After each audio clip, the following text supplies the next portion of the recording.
Self-healers methods, context, tips and tools.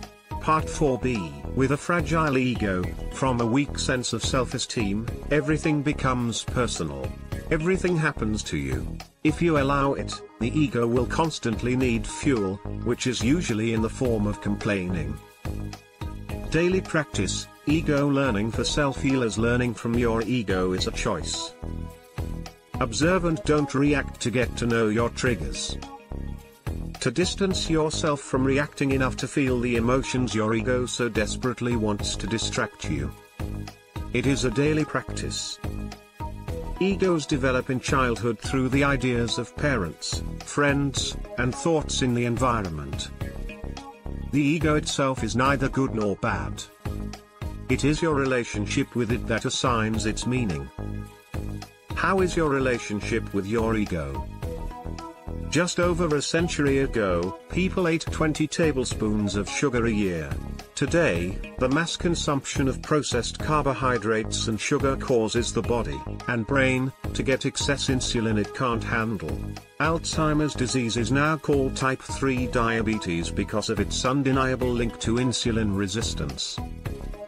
People with diabetes are 3x more likely to get Alzheimer's.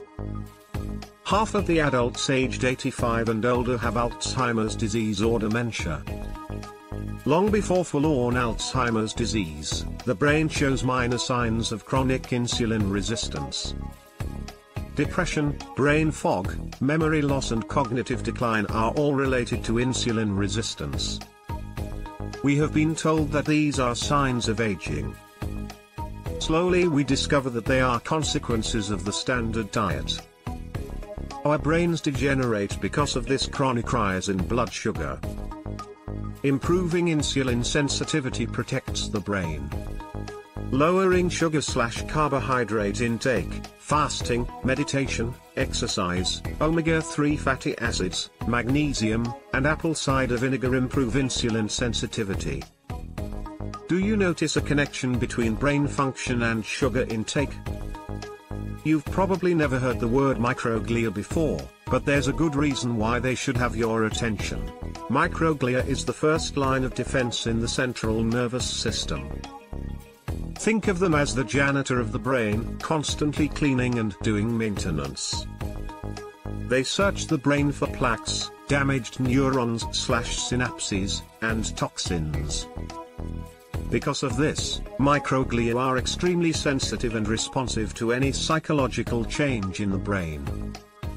Microglia release cytokines that enhance the inflammatory response when forced to overreact due to inflammation from poor nutrition, lack of sleep and chronic stress. They can also release neurotoxins. Overactive microglia has been linked to neurodegenerative disorders such as multiple sclerosis and Parkinson's disease.